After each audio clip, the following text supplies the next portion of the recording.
Boa tarde, meus amigos. Nós estamos aqui na Sociedade de Estudos Espíritas Francisco de Assis, hoje, dia 9 de maio de 2022, e nesse horário nós estudamos essa obra, O Livro dos Espíritos de Allan Kardec.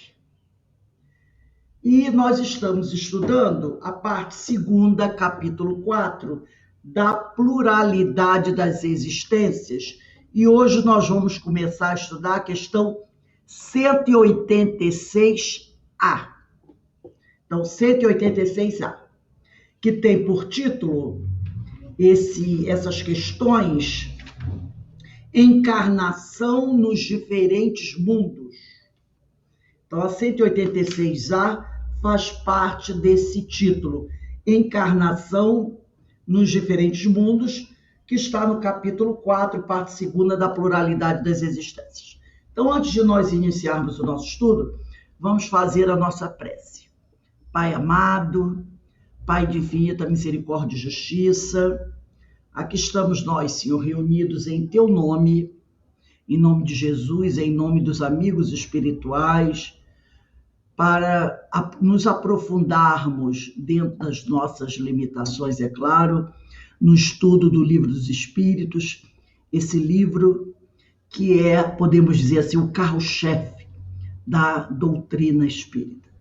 Que cada um de nós possa se conscientizar da importância do conhecimento doutrinário espírita, para que assim possamos promover a nossa transformação moral, acelerar o nosso processo evolutivo e nos tornarmos espíritos melhores moralmente do que somos hoje. Que a Tua luz, Senhor, sempre ilumine os nossos caminhos, que o Mestre Jesus, que os amigos espirituais possam continuar nos dando forças, nos consolando, nos amparando, para que a gente possa prosseguir sempre no caminho reto, no caminho do bem. E assim, Senhor, mais uma vez te agradecemos imensamente toda a graça recebida e te pedimos a permissão para iniciarmos o nosso estudo do dia de hoje. Graças a Deus. Bem, então vamos iniciar o nosso estudo fazendo a leitura da questão 186A.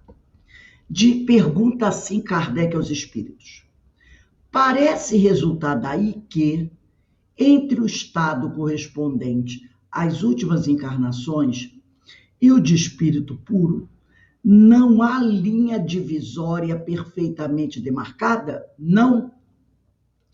E aí os espíritos respondem: semelhante demarcação não existe, tá? Semelhante demarcação não existe. A diferença entre um e outro estado se vai apagando pouco a pouco e acaba por ser imperceptível, tal qual se dá com a noite as primeiras claridades do alvorecer. Porque na questão 186, ele fez a seguinte pergunta, Kardec: haverá mundos em que o espírito, deixando de revestir corpos materiais, só tenha por envoltório o perispírito? E eles dizem: e mesmo esse envoltório se torna tão etéreo que para vós é como se não existisse. Esse é o estado dos espíritos puros. Então nós lembramos aqui as questões 54 e 55 de O Livro dos Médiuns, onde diz que o espírito nunca, jamais se encontra sem o seu espírito, que o espírito nunca, jamais perde o seu perispírito. Então ele disse aqui, é tão etéreo que é para nós como se não existisse. Quer dizer, ele não está dizendo que não existe, mas parece que não existe. E aí Kardec quer saber isso. Se, por essa história de parecer que não existe, parece resultar daí que entre o estado correspondente às últimas encarnações e o de espírito puro, não há linha divisória perfeitamente demarcada. E eles dizem, essa demarcação não existe. Na realidade, demarcação separando uma coisa da outra, dentro da natureza, é complicado. A gente, quando fala de reino mineral e reino vegetal, não é? Tem certas diferenças. A dizer assim, aqui termina o reino mineral, aqui começa o reino vegetal. Entre o reino vegetal e o reino animal é a mesma coisa. Você dizer, aqui termina o reino vegetal, aqui começa o reino animal, olha a questão da planta carnívora. Ela come inseto. Passa uma mosquinha perto dela para ver o que ela faz. Então, como é que você pode dizer que aqui acabou o reino vegetal, aqui começou o reino mineral? Olha a questão da estrela do mar, que tem um corpo, né, tão parecendo um mineral. Então, essas demarcações, aqui termina isso, ali começa aquilo, é meio complicado. Vamos dizer assim que o conjunto interseção está sempre fazendo parte desse negócio, né? É sempre meio lá, meio cá, você dizer que é o que ele diz aqui, semelhante demarcação não existe. A diferença entre um e outro estado se vai apagando pouco a pouco e acaba por ser imperceptível, tal qual se dá com a noite as primeiras claridades do alvorecer. Então, às vezes, dá 5 horas da manhã, ainda está meio escuro, mas você já vê uns raios, né, de claridade, mas a lua está no céu. Às vezes a lua aparece no céu até às 7 horas da manhã, né? A lua está no céu, então você fica, é noite ou é manhã? Então, essa demarcação exata não existe. Aí ele diz aqui, então, no caso dos espíritos superiores para espíritos puros, essa demarcação exata não existe.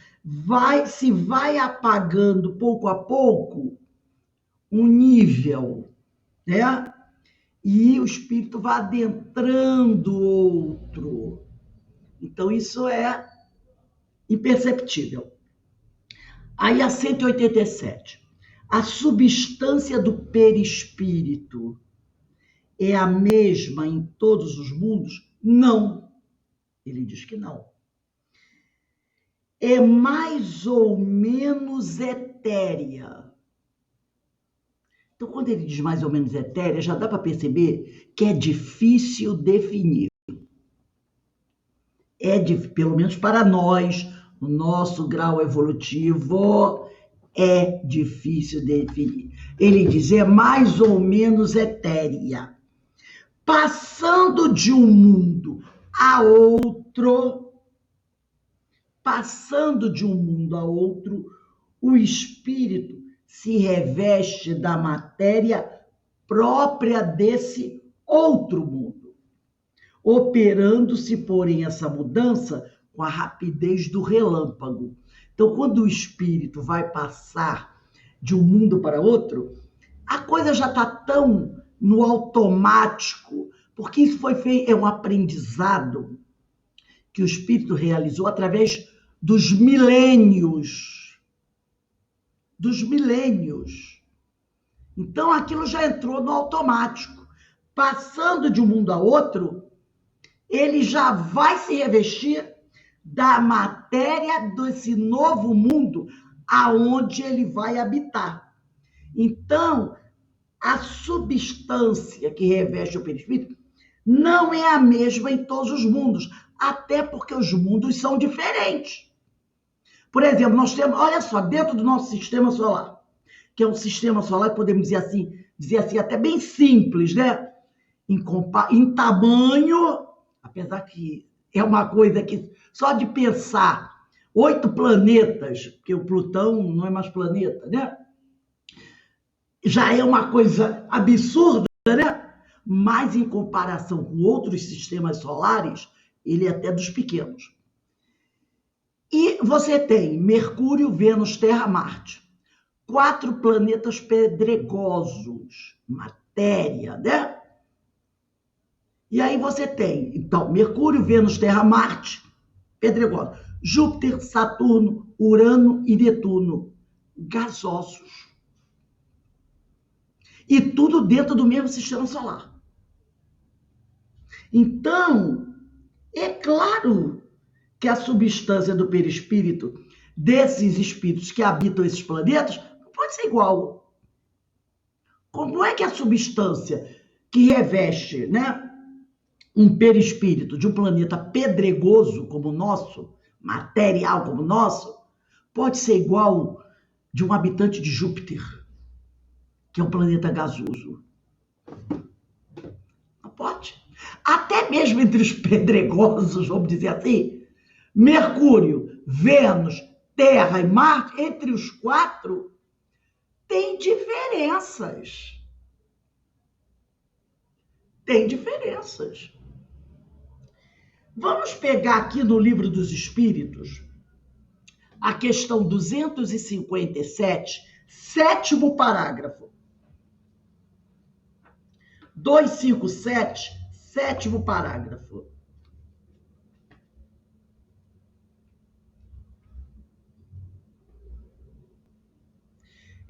Parte 2ª, capítulo 6 da Vida Espírita. Só o 7º parágrafo.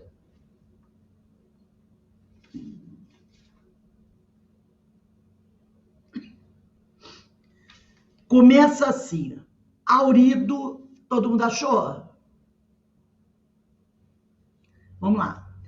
Aurido do meio ambiente, esse invólucro varia de acordo com a natureza dos mundos. Questão 257, que é a questão que trata do ensaio teórico da sensação nos espíritos, 7º parágrafo. Aurido do meio ambiente, quer dizer, formado, né? Esse invólucro varia de acordo com a natureza dos mundos. Ao passarem de um mundo a outro, os espíritos mudam de envoltório como nós mudamos de roupa, quando passamos do inverno ao verão ou do polo ao equador. Quando vêm visitar-nos, os mais elevados se revestem do perispírito terrestre, e então suas percepções se produzem como no mundo dos espíritos. Então, olha só. Quando vêm visitar-nos, os mais elevados, quer dizer, os espíritos mais elevados, eles se revestem do perispírito terrestre. Foi assim com Jesus. Mas a pessoa diria assim, mas ele não precisava. Ele não era um caso à parte? Não. É da lei. É da lei. Então, ele não pode infringir a lei. Até porque a natureza não aceitaria esse tipo de infração.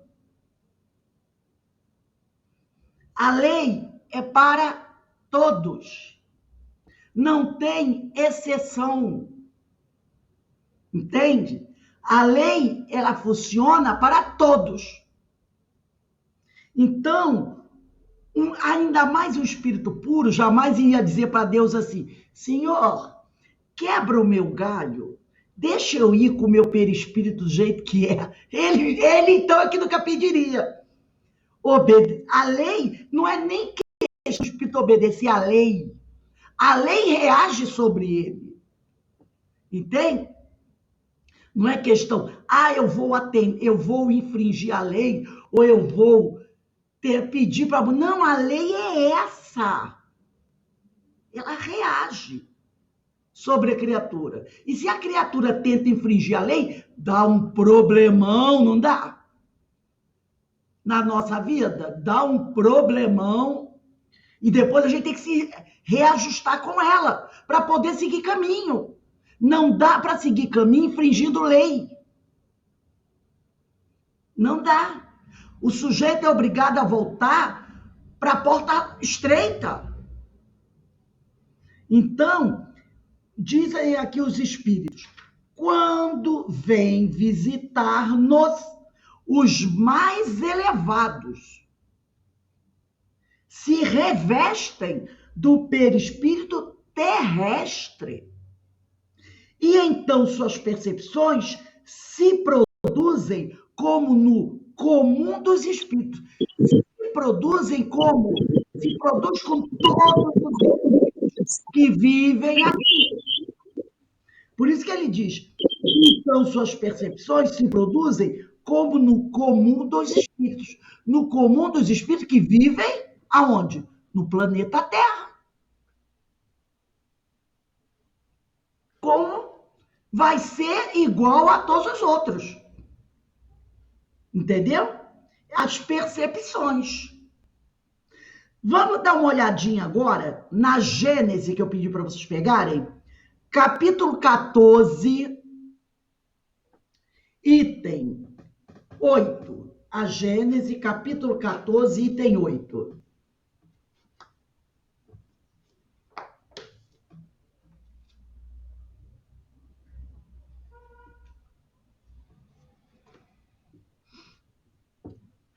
Capítulo 14 dos fluidos, né? A gente fala que é o capítulo que mais se estuda durante esse livro dos espíritos e vários outros espíritos.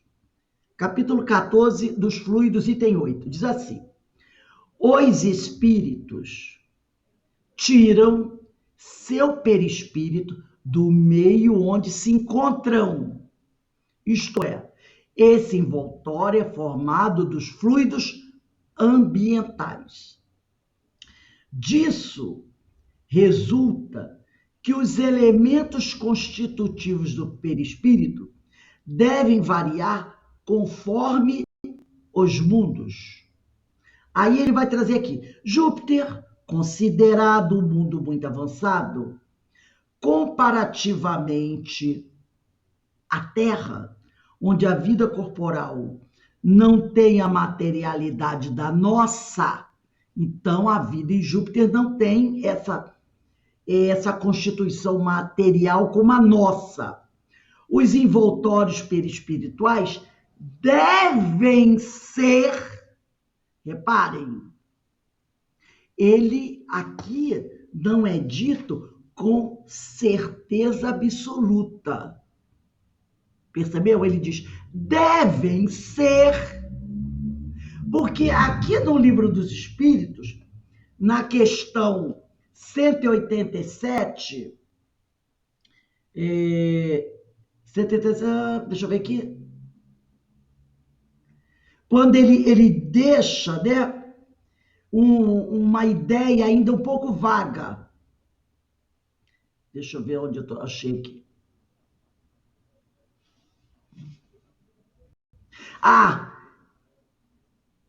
Quando ele diz aqui na resposta da 186, e mesmo esse envoltório se torna tão etéreo para vós, é como se não existisse. Né? É como se não existisse. Então, ele é tão etérea que é como se não existisse. Ele não dá uma definição como ele é. Porque ele diz, é uma coisa que é difícil, tá? Difícil de se explicar exatamente como a coisa funciona. Então, dizer exatamente como ele é, não dá, é complicado. Então, aí ele diz aqui, né? Deixa eu só ver aqui. Tá. Aí ele vai dizer aqui, disso resulta que os elementos constitutivos do perispírito devem variar conforme os mundos. Júpiter é considerado um mundo muito avançado, comparativamente à Terra, onde a vida corporal não tem a materialidade da nossa. Os envoltórios devem ser. Ele não disse são. Ele disse devem ser. porque não se tem uma certeza. Devem ser. Porque quando você diz assim, eles devem ser, fica uma dúvida, não fica? Não é uma certeza absoluta. Devem, porque alguém já viu algum habitante de Júpiter? Então eles dizem, devem ser de uma natureza infinitamente mais quintessenciada que os da Terra. Então, pelos estudos, pelo que se percebe, eles devem variar, eles devem ser. Então, a gente tem que tomar cuidado com como é que o verbo está sendo flexionado, tá? Porque são teorias, estudos, mas Kardec aqui não é colocado. Eles são. Ora, da mesma forma que não podemos existir nesse mundo, em Júpiter, com o nosso corpo carnal, nossos espíritos não poderiam nele entrar com o seu perispírito terrestre. Abandonando a Terra, o espírito aí deixa o seu envoltório fluídico e se reveste de outro, apropriado ao mundo onde deva ir. A natureza, agora é o item 9, a natureza do envoltório fluídico está sempre em relação com o grau de adiantamento moral do espírito. Aí a gente lembrou da pulseirinha VIP, olha aí, ó. Olha aí a pulseirinha VIP. A natureza do envoltório fluídico está sempre, repara, ele não disse deve estar aqui. Aqui ele disse está. Ele afirmou sempre em relação com o grau de adiantamento moral do espírito. Os inferiores não podem trocá-lo à vontade e, por consequência, não podem ir de um mundo para outro quando queiram. Existem alguns cujo envoltório fluídico, embora etéreo e imponderável em relação à matéria tangível, é ainda muito pesado. Então, às vezes, quando nós vemos certos espíritos, ou quando alguns espíritos se comunicam, e os médios percebem que aquele espírito tem um perispírito muito etéreo, muito mais evoluído que o nosso, para os mais superiores, eles ainda são bem grosseiros. Para nós, eles já são, né, bem mais evoluídos. Mas para os que estão bem acima, eles ainda são bem grosseiros. É o que ele está dizendo aqui.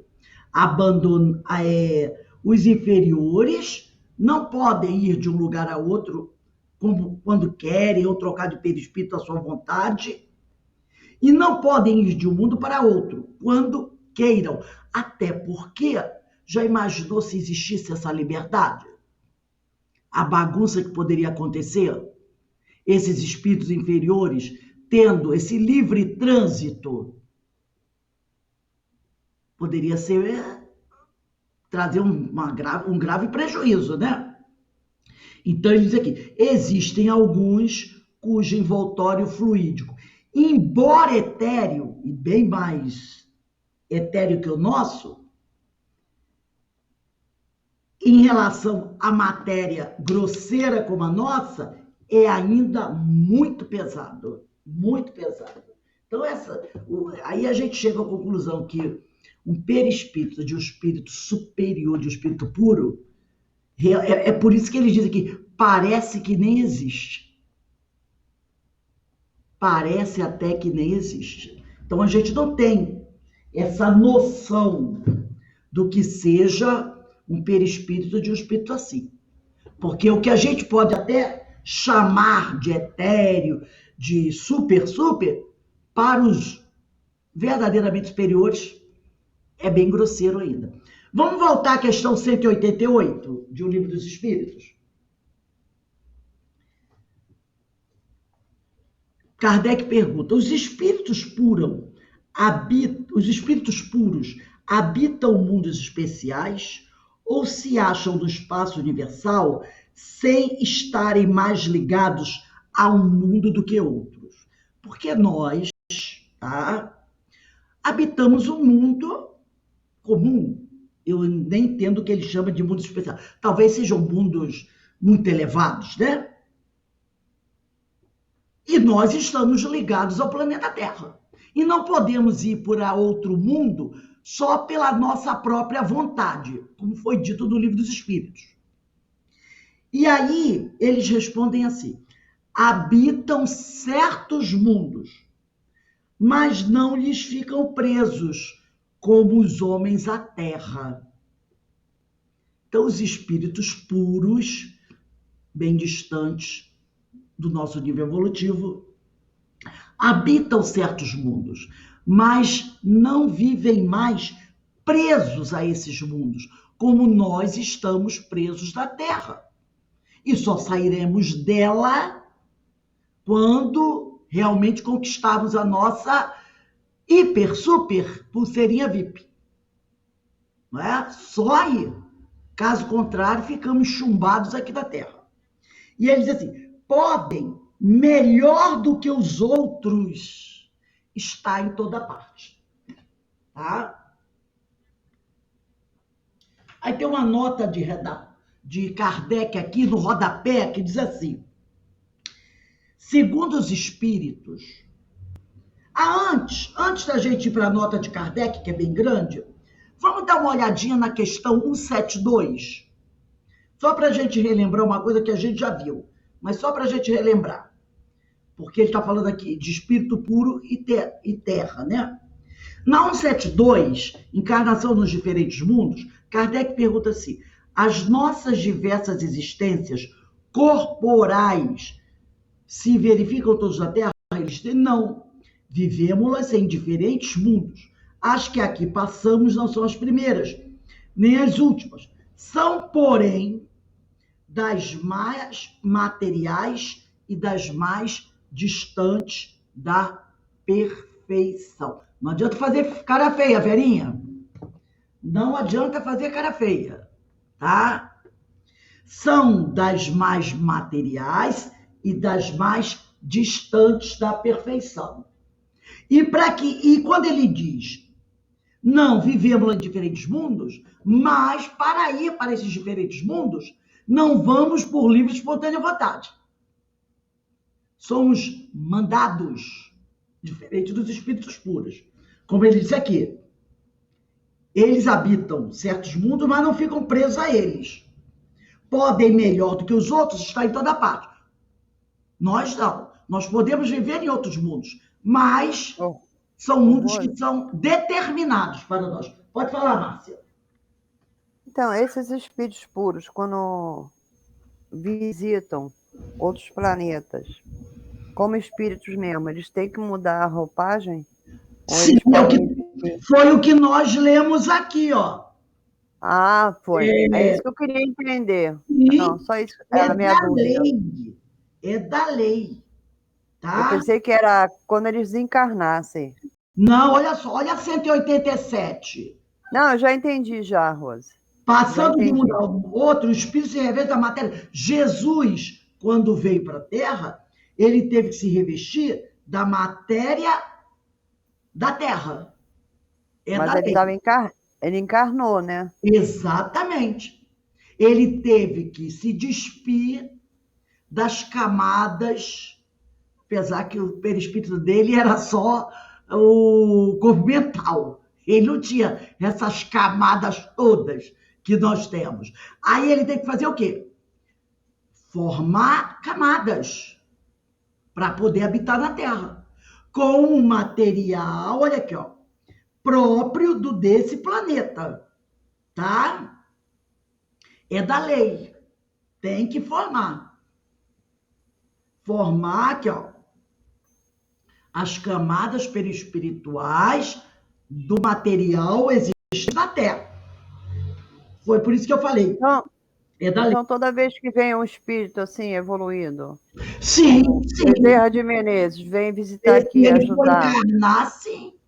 Ele vai ter que... Não, sem estar encarnado. Ele não precisa disso, né? Não, Ele vem aí como ele está. não. Ah, tá bom. É o que ele Entendi. diz aqui, ó. Só Deixa eu quando ver. encarna. Olha só, passando de um mundo a outro, o espírito se reveste da matéria própria desse outro. Olha, eu não vou dizer para você que talvez não.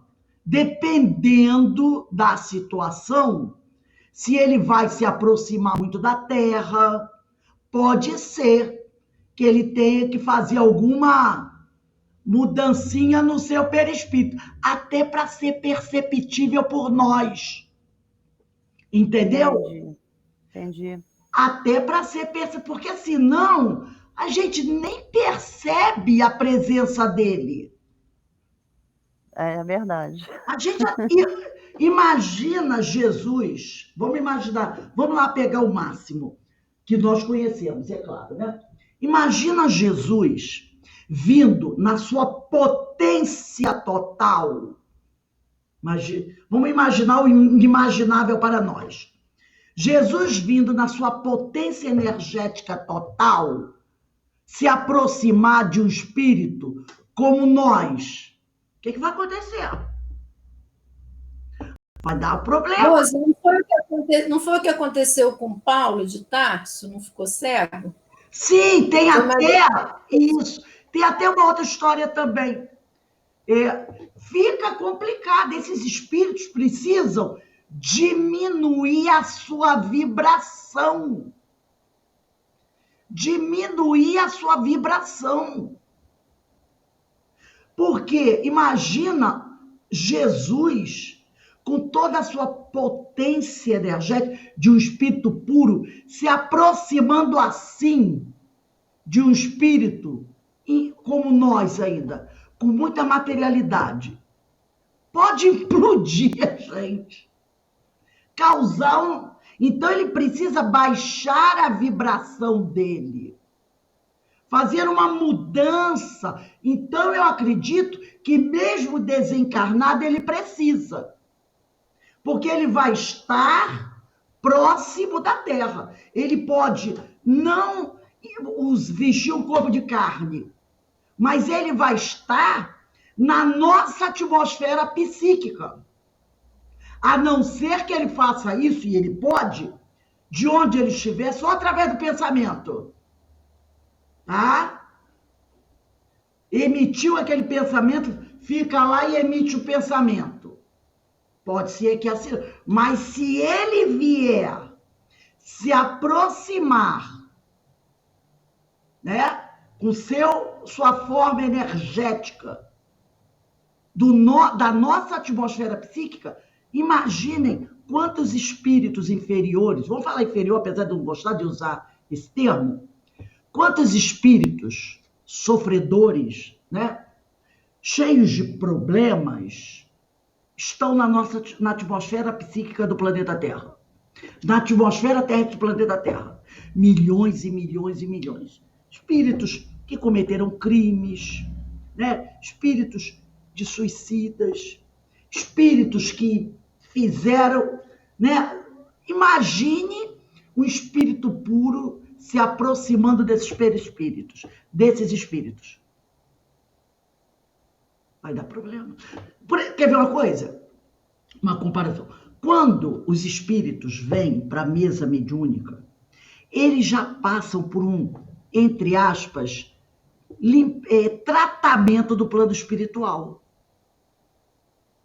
Às vezes, nós recebemos na mesa mediúnica alguns espíritos e o médium sente muito forte a energia daquele espírito.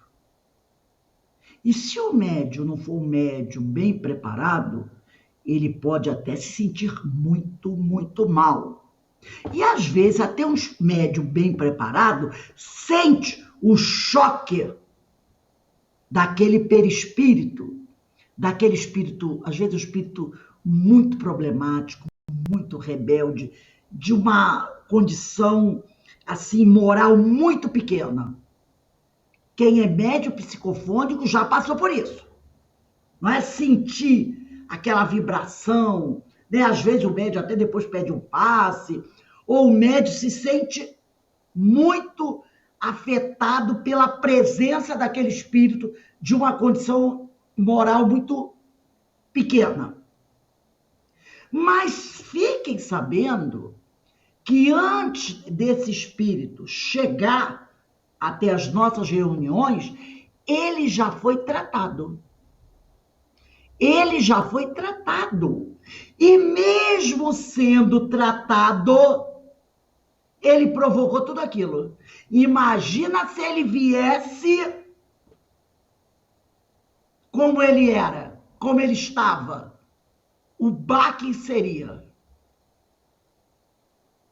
Agora imagina o espírito puro. Um espírito muito, muito, muito evoluído. Se a gente sente uma pancada, tem média, eu já vi passar mal.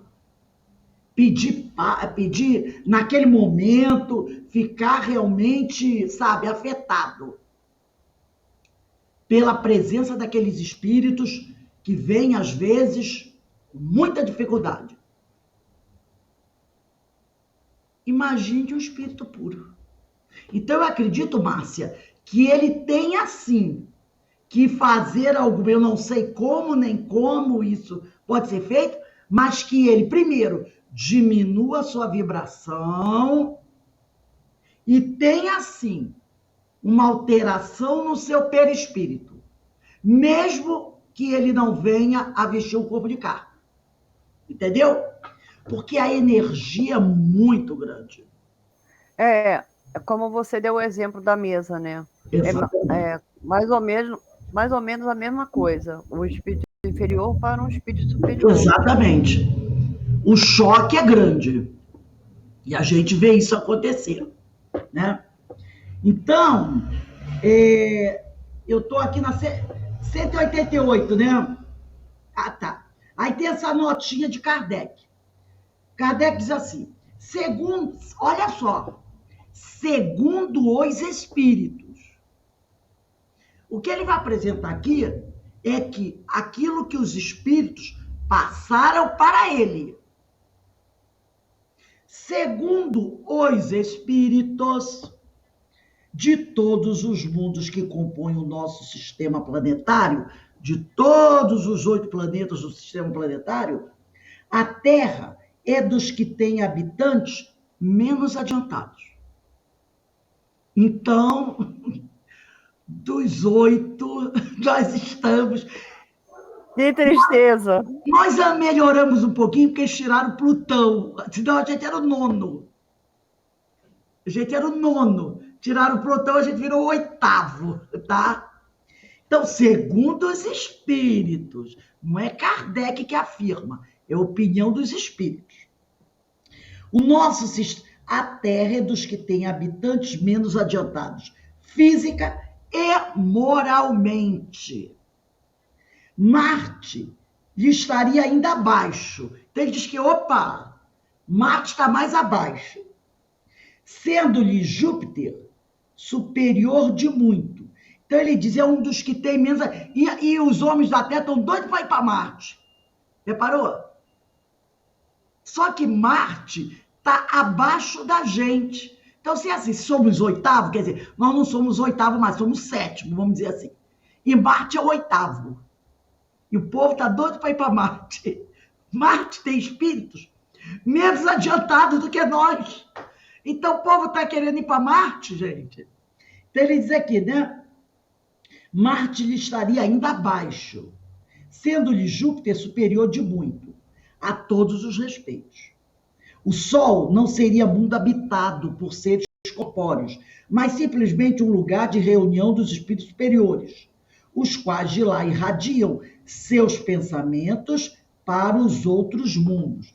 No livro A Caminho da Luz, de Emmanuel, dizem, né, os espíritos para Kardec, deixa eu ver se está aqui, no meu livro A Caminho da Luz, eles falam, que os espíritos se reuniram só 2 vezes no Sol. Os espíritos, né? Engenheiros estelares, puros, essas coisas assim.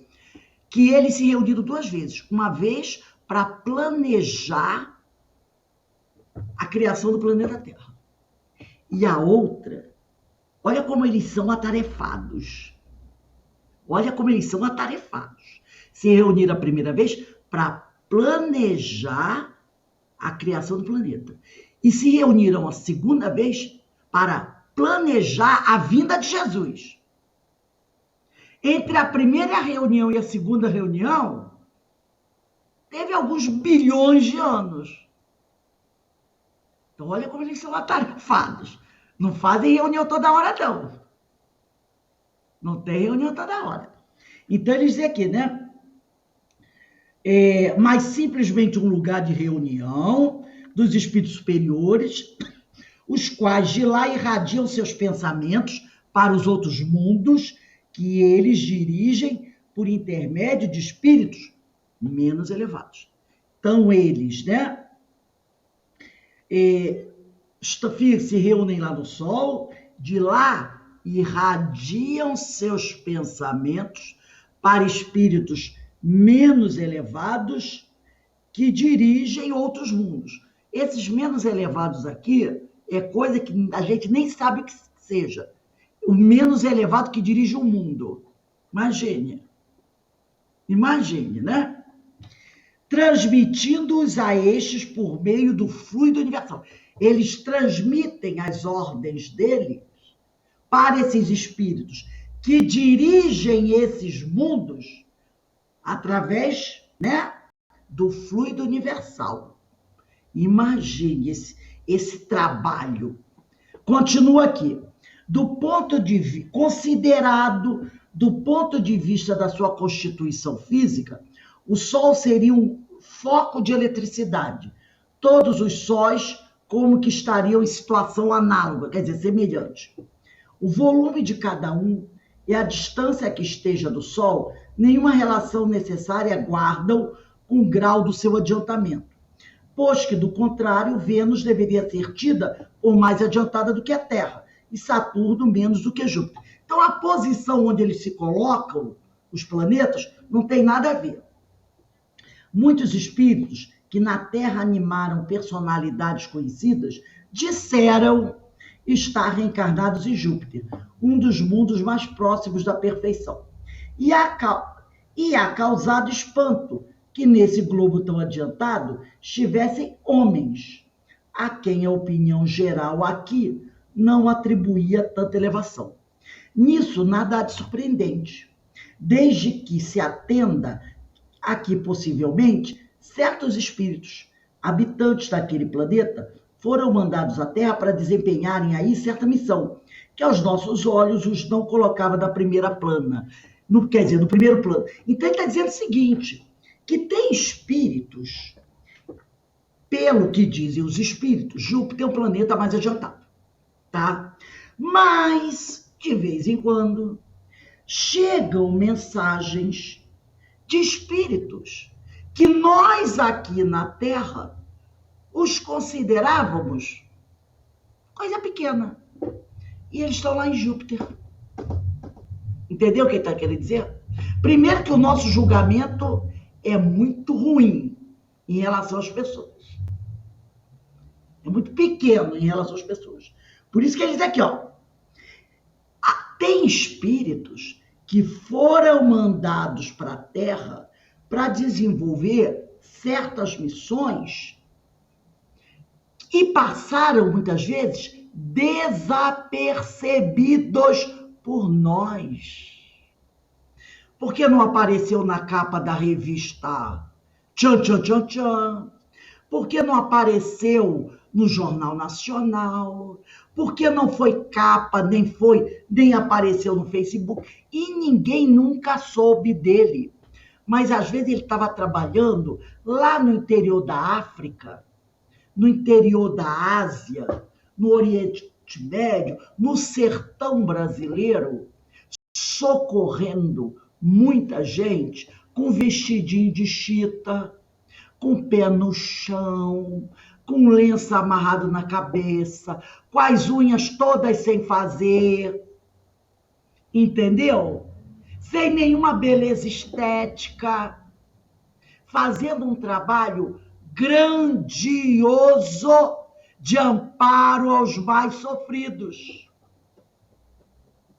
Chegou ao mundo no silêncio, realizou a tarefa dele sem tocar tambores e partiu em silêncio. E fez um trabalho grandioso. Era um missionário e o mundo não o reconheceu. Eu lembro de quem? João Batista. O que Jesus falou? Mas João esteve aqui e vocês nem o reconheceram e ainda fizeram aquilo com ele.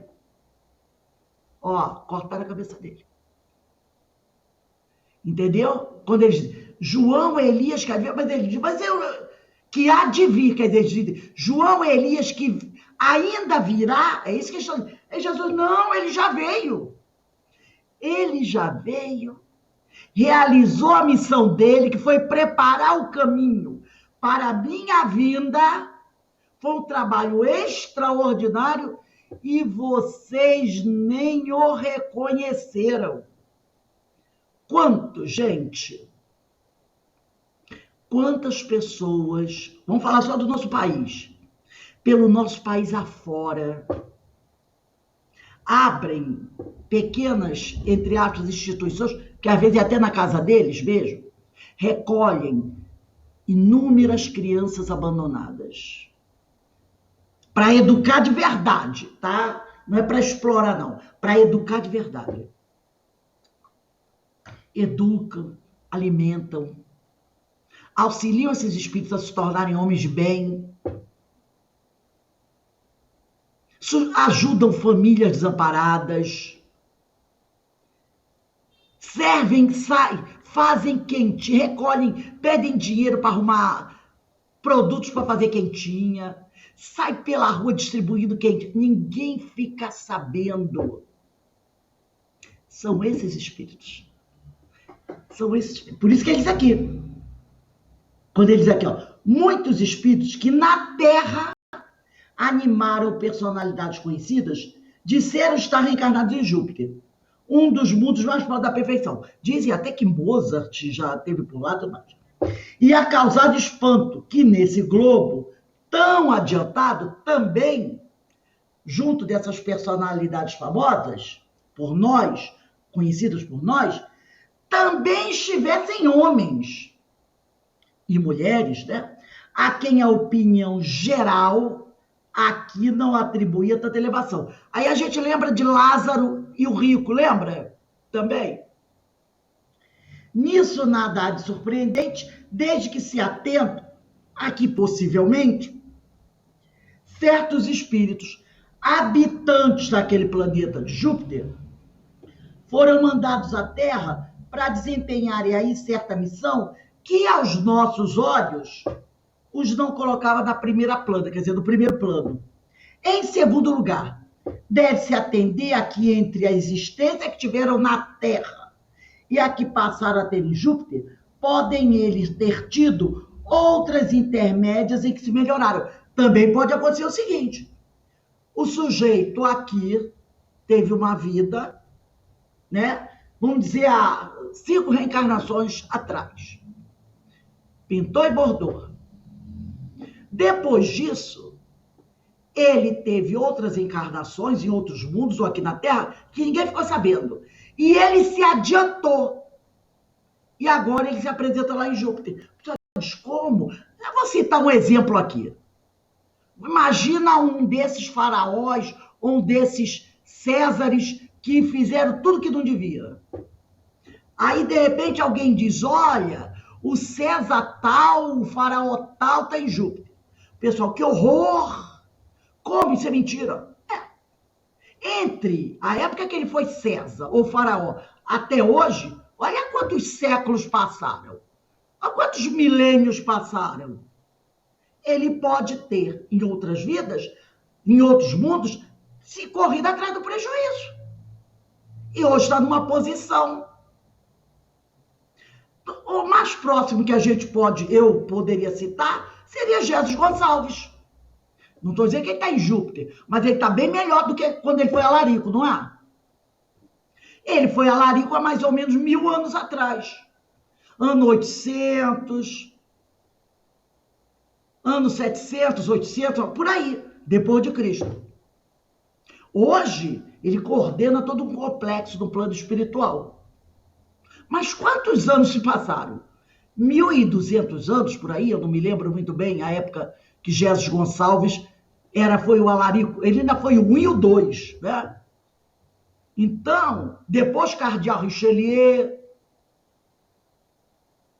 pelos anos 1400 e qualquer coisa, e ele foi avançando. Foi avançando. Hoje, olha só. Então, ele vai dizer aqui, finalmente cumpre se considere que naquele mundo, como no nosso, múltiplos são os graus de desenvolvimento e que entre esses graus pode mediar lá a distância que vai entre nós do selvagem ao homem civilizado. E ainda tem essa questão aí do tempo, que pode mediar. Assim, do fato de um espírito habitar Júpiter, não se segue que esteja no nível dos seres mais adiantados. Do mesmo modo que ninguém pode considerar-se na categoria de um sábio do Instituto só porque reside em Paris. Tá? Então, tudo isso é muito relativo. Vai depender do esforço que o espírito está fazendo para se melhorar. As condições de longevidade não são tampouco, em qualquer parte, as mesmas que na Terra. E as idades não se podem comparar. Mundos diferentes, a questão do tempo é diferente, tá?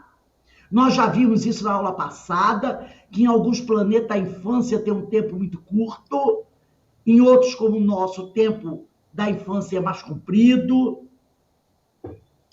Então, tudo isso tem que ver. Evocado um espírito que desencarnara havia alguns anos, diz que desde 6 meses antes estava encarnado em um mundo cujo nome nos é desconhecido. Então, ele estava no planeta que ninguém conhece. Interrogado sobre a idade que tinha nesse mundo, disse, não posso avaliá-lo, porque não contamos o tempo como contais. Ele não pode dizer para a gente qual a idade dele, porque lá no mundo dele, que ele está agora, o tempo é contado de forma diferente do nosso. Depois, os modos de existência não são idênticos. Nós lá nos desenvolvemos muito mais rapidamente. Entretanto, se bem não haja mais de 6 dos vossos meses que lá estou, posso dizer que, quanto à inteligência, tenho 30 anos da idade que tive na Terra. Em 6 meses, ele tem a inteligência de um homem de 30 anos. Ele alcançou a inteligência de um homem de 30 anos. Em 6 meses encarnado lá. O que a gente leva 30 anos para conquistar aqui de inteligência, ele lá em 6 meses de encarnado. Então a gente vê como o tempo varia de um planeta para outro. Aí ele diz aqui, muitas respostas análogas foram dadas por outros espíritos. E o fato nada apresenta de verossímil, quer dizer, de impossível, de escandaloso, né? Não vemos que na Terra uma imensidade de animais em poucos meses adquire o desenvolvimento normal? Sim. Certos animais aqui, ele nasceu em 1 ano, já está em idade adulta. Outros levam 3 anos, outros 4 anos. Entre os animais a gente vê isso, né? Por que não se poderia dar o mesmo com o homem noutras esferas? Notemos, além disso, que o desenvolvimento que o homem alcança na Terra, aos 30 anos, talvez não passe de uma espécie de infância comparado com o que lhe cumpre atingir. Aí é o que ele está dizendo aqui. Imagine um espírito puro. 30 anos de existência na Terra para o espírito puro, talvez seja o tempo do nascimento até aprender a andar para o espírito puro. Entendeu a comparação? Seja isso. Bem curto de vista se revela quem nos toma em tudo por protótipos da criação. Assim como é rebaixar a divindade, o imaginar-se que fora o homem, nada mais seja possível a Deus. Então ele diz aqui, ó, bem curto, bem limitado se revela quem nos toma em tudo por protótipos da criação. Ele diz aí, cuidado, hein? Para não se achar que os espíritos mais elevados são os protótipos da criação. Assim como é rebaixar a divindade, o imaginar-se que fora o homem, nada mais seja possível a Deus. Então, a gente imaginar que o homem é a coisa a criação mais espetacular de Deus. É isso que ele está dizendo, cuidado. Porque Deus pode, de repente, ou já criou, ou vir a criar, algo muito mais espetacular do que nós. Porque às vezes o homem se considera, né, a obra mais espetacular de Deus. Ele diz, cuidado, porque isso seria rebaixar a divindade. Imaginar que ela não possa fazer nada melhor do que o homem. Vamos agora a 190. Qual o estado da alma na sua primeira encarnação? Os espíritos dizem, o da infância na vida corporal. Imagina uma infância na vida corporal. Uma criança de 6 meses, uma criança de 1 ano, tá? Então, a alma, na sua primeira encarnação do planeta Terra, vamos botar assim, ou em algum outro mundo, seria como uma criança nos seus primeiras semanas de vida, podemos dizer assim. A inteligência, então, apenas desabrocha. A alma se ensaia para a vida. Esse seria mais ou menos, né, o estado de um espírito, alma-espírito, na sua primeira encarnação, na primeira vez que ele habitou um corpo de carne. Seria o da infância e bem, né, as primeiras semanas de vida na vida corporal. A inteligência, então, apenas se desabrocha para a vida. Então, é aquela coisa bem pequena ainda, bem sem...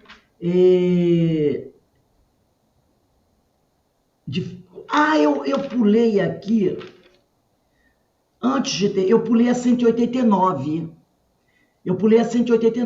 Na 189, quando ele fala das transmigrações progressivas, diz assim, a pergunta, desde o início de sua formação, goza o espírito da plenitude de suas faculdades?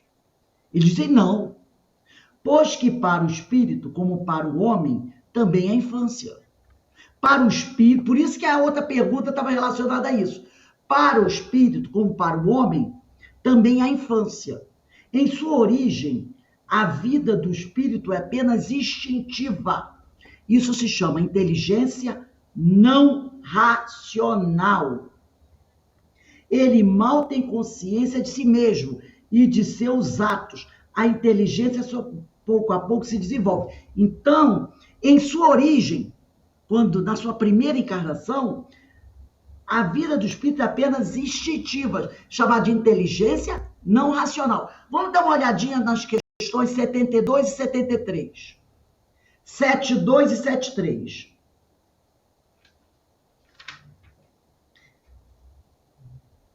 É a parte primeira, capítulo 4 do Princípio Vital. Questão 72. Pergunta-se assim. Qual a fonte da inteligência? Já o dissemos, a inteligência universal.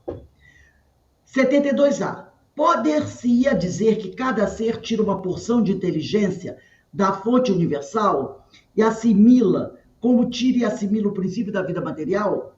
Isso não passa de simples comparação, todavia inexata, porque a inteligência é uma faculdade própria de cada ser e constitui a sua individualidade moral. Demais, como sabeis, há coisas que ao homem não é dado penetrar. E esta, por enquanto, é desse número. Então, né, a pergunta, ele diz, não dá para a gente ainda responder isso para vocês, porque vocês não teriam como compreender. 73. O instinto independe da inteligência? Precisamente não. Por isso que o instinto é uma espécie de inteligência. Mas eles chamam de inteligência não racional.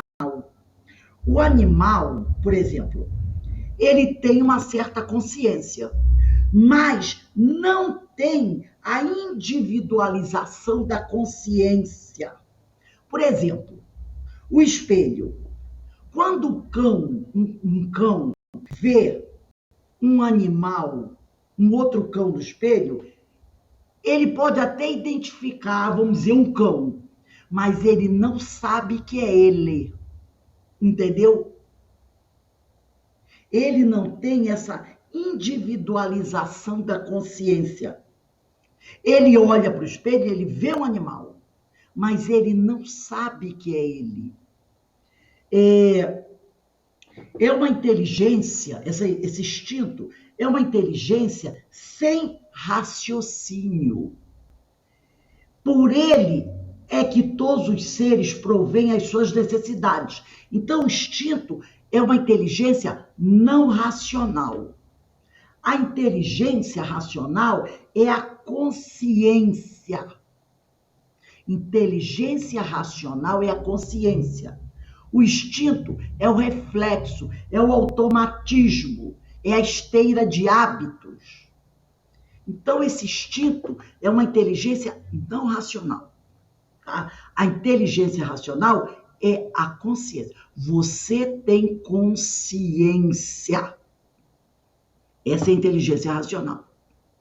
Você, quando se olha no espelho, você sabe que é você. Quando o cão se olha no espelho, ele vê um animal, mas ele não sabe que é ele, tá? Porque ele não tem essa individualização da consciência. Isso é muito importante. Agora nós vamos voltar. Alguém tem alguma dúvida em relação a isso? Então ele disse aqui na 189, ele mal tem consciência de si mesmo, tá? Aquele espírito que está na sua primeira encarnação, ele mal tem consciência de si mesmo e de seus atos. Ele vive mais pelo instinto de sobrevivência. A inteligência só pouco a pouco foi se desenvolvendo. Por exemplo, quanto tempo vocês acham que levou para o homem utilizar o fogo? Muitos milênios, até ele perceber e utilizar o fogo a favor dele. Levou muito tempo. Muito tempo. Quanto tempo vocês acham que levou do homem a deixar de ser nômade para se tornar um nômade semi-sedentário e depois um sedentário? Primeiro ele foi nômade, depois ele foi um nômade semi-sedentário, depois ele se tornou sedentário. Quanto tempo levou isso? Quanto tempo levou para o homem descer da árvore? Quanto tempo levou para o homem ficar ereto? Quanto tempo levou para ele perceber que em bando ele era forte? Tão forte que ele, no início ele estava lá embaixo na cadeia alimentar e depois ele passou lá para cima. Entendeu? Então, Isso foi levando tempo. Como a criança. Vai levando tempo, desde aquelas primeiras infâncias até se tornar um adulto. Agora, para a gente encerrar, vamos pegar o livro do Leon Denis, Problema do Ser, do Destino da Dor, no capítulo 9. O capítulo 9, quem tiver aí o Problema do Ser e do Destino da Dor, o capítulo 9 tem o seguinte título, está na primeira parte, Evolução e Finalidade da Alma. Problema do Ser e do Destino. O meu é Problema do Ser e do Destino, mas o Problema do Ser e do Destino da Dor é o mesmo livro, tá? Evolução e Finalidade da Alma. Capítulo 9. Leon Denis diz assim: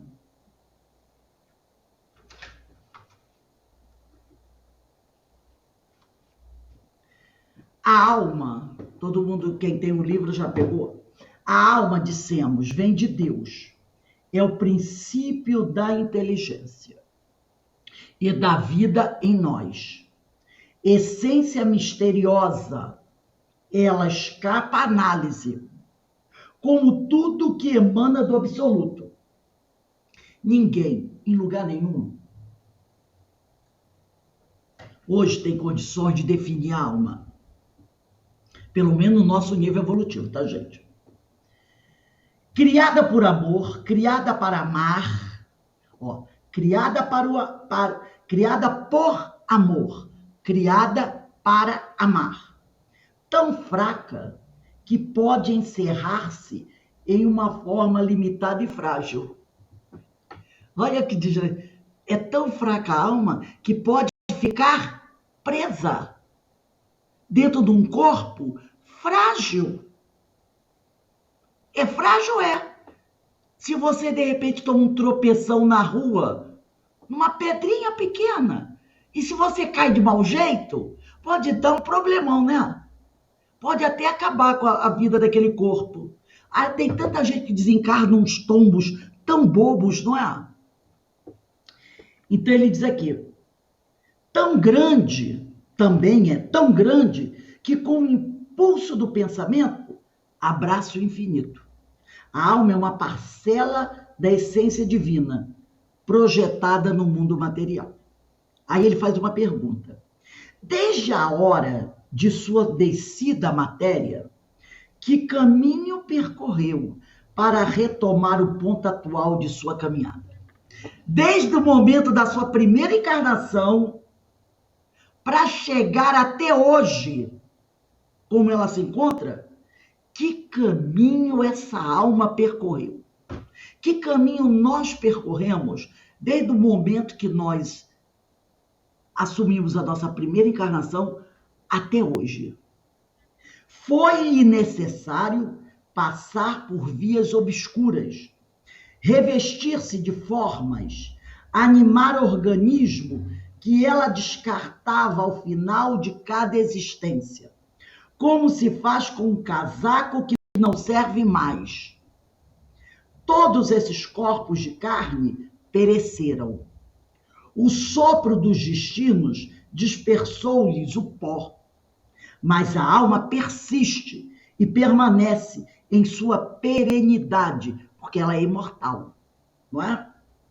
Ela prossegue em sua marcha ascendente, percorre as inumeráveis estações de sua viagem e vai em direção ao objetivo grande e desejável, um objetivo divino, que é a perfeição.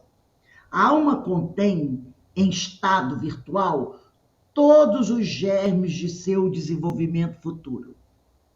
Nela, na alma, está tudo que ela precisa para se tornar espírito perfeito. Está destinada a tudo conhecer, tudo adquirir, tudo possuir. E como conseguiria isto em uma só existência? A vida é curta e a perfeição está longe. Poderia ela, em uma vida única, desenvolver seu entendimento, esclarecer sua razão, fortificar sua consciência, assimilar todos os elementos da sabedoria, da santidade do gênio? Não. Para realizar suas finalidades, é-lhe necessário, no tempo e no espaço, um campo sem limites a percorrer. É através de inumeráveis transformações que, depois de milhares de séculos, o mineral grosseiro vira um diamante puro, irradiando 1000 cintilações. É assim também com a alma humana.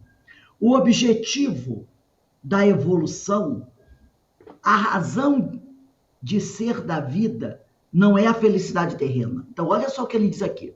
O objetivo da evolução, a razão de ser da vida, não é a felicidade terrena, como equivocadamente muitos acreditam, e sim o aperfeiçoamento de cada um de nós. Aperfeiçoamento que devemos realizar pelo trabalho, pelo esforço, por todas as alternativas da alegria e da dor, até que estejamos inteiramente desenvolvidos e elevados ao estado celeste. Se há na Terra menos alegria do que sofrimento, é porque este é o instrumento mais apropriado à educação e ao progresso. Olha o que diz Leon Denis aqui. Se há na Terra menos alegria do que sofrimento, quer dizer, se aqui tem mais sofrimento do que alegria, é porque o sofrimento é o instrumento mais apropriado à educação e ao progresso. Um estimulante para o ser que, sem ele, sem o sofrimento, retardar-se-ia nos caminhos da sensualidade. E como a gente sabe disso? Como a sensualidade dos dias atuais tem levado muitas pessoas ao sofrimento. Não é verdade? A dor física e moral forma nossa experiência. A sabedoria é sua recompensa. Pouco a pouco, a alma se eleva e, à medida que sobe, acumula-se nela uma soma sempre crescente de saber e de virtude. Sente-se mais estreitamente ligada a seus semelhantes. Comunica-se mais intimamente com seu meio social e planetário. Elevando-se cada vez mais, ela logo se une por elos bem potentes às sociedades do espaço e depois ao ser universal. Lembra daquela questão, se eu não me engano, é a questão 115 de O Livro dos Espíritos? Olha o que diz aqui Leon Denis. Elevando-se cada vez mais, a alma logo se une por elos bem potentes às sociedades do espaço e depois ao ser universal. Então, ele disse aqui que quando o espírito vai se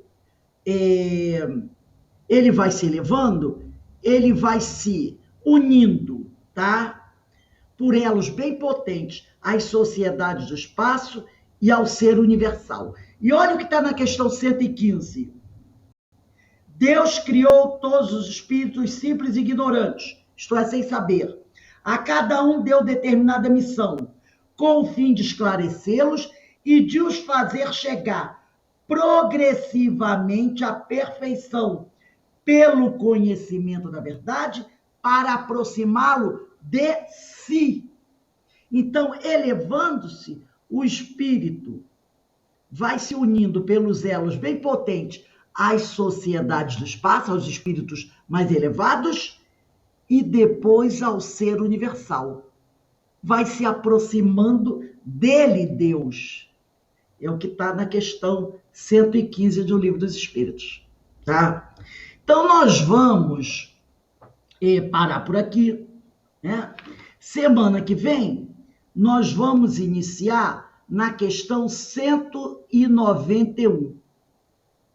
Tá? Questão 191.